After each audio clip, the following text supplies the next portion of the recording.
Nobody dies for me. Nobody dies for me. A victim of child clerical sexual abuse told me over and over again, sitting in a chapel and pondering a crucifix. When it happens, you are totally alone. With the experience, you are totally alone.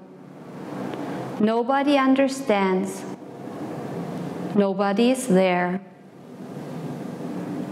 At first glance, Jesus' death on the cross seems like another useless death of a young man, a victim of cruel violence and abuse. Yet the account offered by the Gospel of John today offers another interpretation. Jesus' last words are, "It's finished." Looking at the Greek word, we realize it's not an "it's finished" in the sense of it's over or it's failed. It's finished in the sense of mission completed, mission brought to perfection. In Jesus' death on the cross, the Father has completed his own mission, the one to which he sent the Son.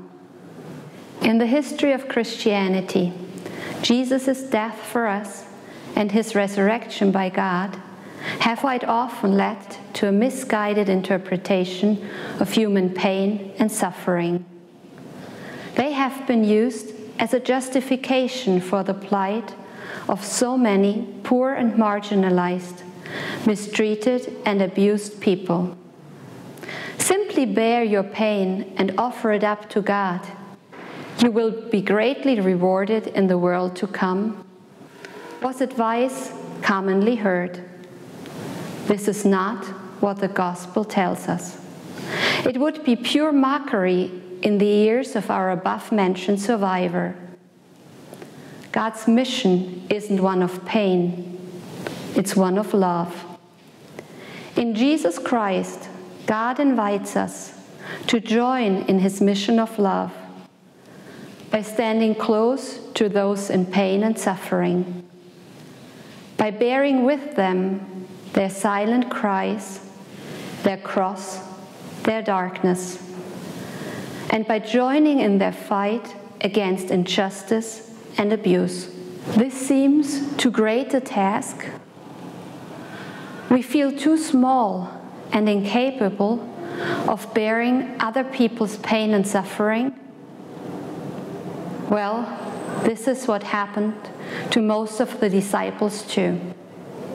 At the foot of the cross, only the women around Mary and the disciple whom Jesus loved remained. All the others had fled. All the others had run away. After Jesus' words, "It's finished," the gospel continues. And bowing his head, Jesus handed over the Spirit.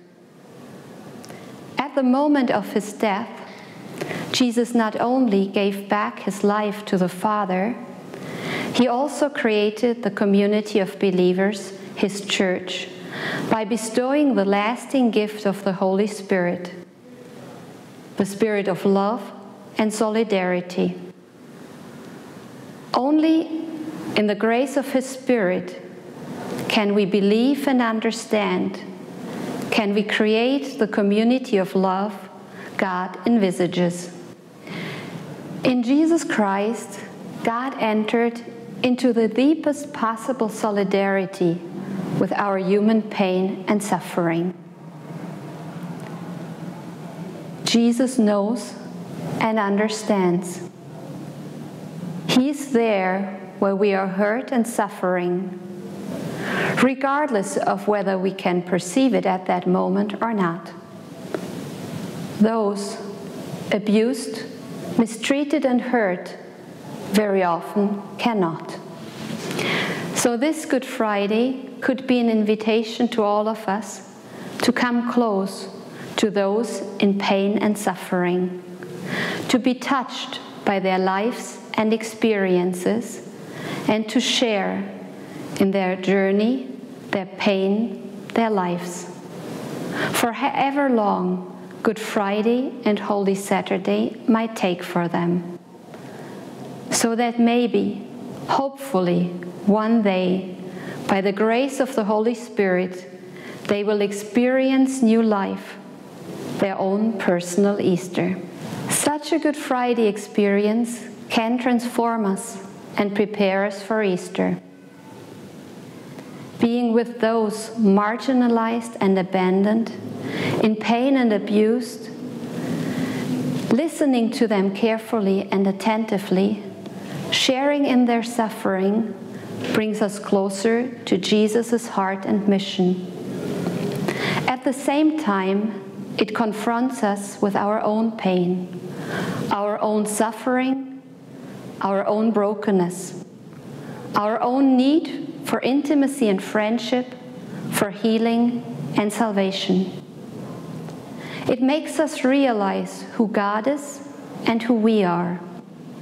He, our Creator, and we, His creatures, whom He abundantly loves, and to whom He entrusts His mission of love by bestowing upon us His lasting gift of the Holy Spirit.